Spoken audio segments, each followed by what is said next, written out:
I'm Joseph Fernandez, working in a call center. मेरा सवाल आपसे ये है कि मुझे कई दोस्त मिले जिनमें से कुछ सिया है और कुछ सुन्नी. जैसे आपने कुछ देर पहले बताया कि जो इंसान मानता है कि अल्लाह एक है और मोहम्मद अलैहिस्सलाम आखिरी पैगंबर हैं, तो मैं मानता हूं इस बात को. तो अगर मैं ये कहूं कि मैं मुसलमान हूं तो ये झूठ नहीं है. लेकिन मुसलमान बनने के बाद एक नमाज पढ़ना बहुत जरूरी होता है और कुछ तरीके हैं जो दोनों ही दोस्तों ने मुझे बताए, लेकिन उनके तरीके अलग अलग हैं. तो मुझे ये समझ में नहीं आया कि किसका तरीका मैं अपनाऊं, क्योंकि दोनों ही अपने तरीकों को सही समझते हैं. भाई साहब ने सवाल किया कि अगर अल्लाह एक है उसमें मानना है और मोहम्मद सल्लल्लाहु अलैहि वसल्लम पैगंबर है तो मैं मानता हूं, तो उस तरीके से मुसलमान हूं मैं. लेकिन मेरे दो दोस्त, एक शिया एक सुन्नी, और मुसलमान बनने के लिए नमाज पढ़ना जरूरी है, तो किस तरीके से नमाज पढ़ो? भाई साहब, आप कहते हैं कि अल्लाह एक है, आप मानते हैं कि अल्लाह के पैगंबर मोहम्मद सल्लल्लाहु अलैहि वसल्लम आखिरी पैगंबर है, तो आपने कहा कि किस तरीके से नमाज पढ़ो. ये शिया सुन्नी जो आपने पूछा, आप जब कुरान पढ़ेंगे, कुरान में ना शिया है ना सुन्नी है. कुरान में ना शिया है ना सुन्नी है.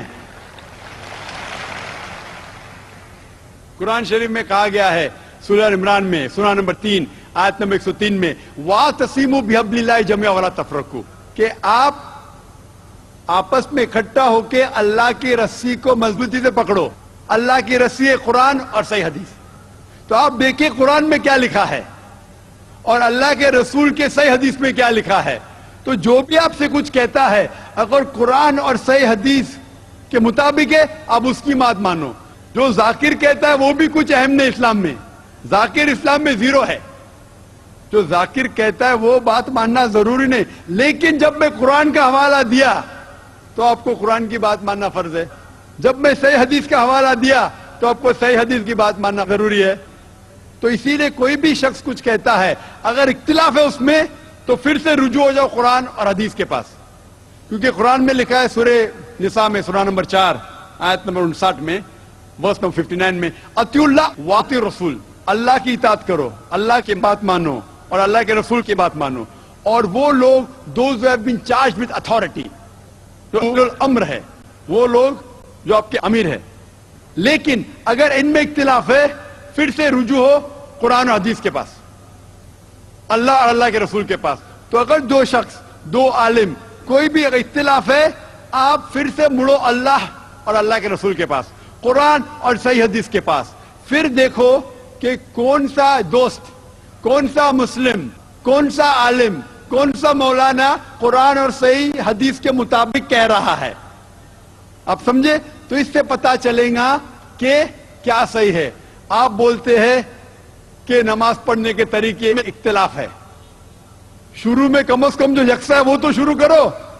इख्तिलाफ बहुत थोड़ा है, नमाज के तरीके में इख्तिलाफ बहुत थोड़ा है, जो यकसा है वो तो शुरू करो. अगर आप मुसलमान बनना चाहते हैं तो इतना वक्त क्यों ले रहे? खाली नाम के मुसलमान होना जरूरी नहीं है, वो कोई फायदा नहीं. अमली तौर पे मानो कि अल्लाह एक है, उसकी इबादत करो और आखिरी रसूल मोहम्मद सल्लल्लाहु अलैहि वसल्लम पे ईमान लाओ. और उसके बाद फिर तहकीक करो. आपके दो दोस्त लोग जो बोल रहे कुरान से कौन मैच करता है, सही हदीस से कौन मैच करता है, क्योंकि अल्लाह के रसूल फरमाते, सही बुखारी की हदीस है, उस तरीके से नमाज पढ़ो जिस तरीके से आपने मुझे देखा. तो जो सही हदीस से साबित है, कुरान और सही हदीस से, उस तरीके से नमाज पढ़ो. लेकिन अगर 19-20 फर्क है, कम से कम जो यकसा है वो तो शुरू करो. इख्तिलाफी बातों पे तहकीक करो, इंशाअल्लाह पता लग जाएगा आपको क्या सही है. तो इंशाअल्लाह अभी आप सिर्फ नाम के मुसलमान मत न हो, अमली तौर के ऊपर मानो कि अल्लाह एक है और अल्लाह के रसूल मोहम्मद सल्लल्लाहु अलैहि वसल्लम आखिरी पैगंबर है. Hope that answers the question. Thank you, sir.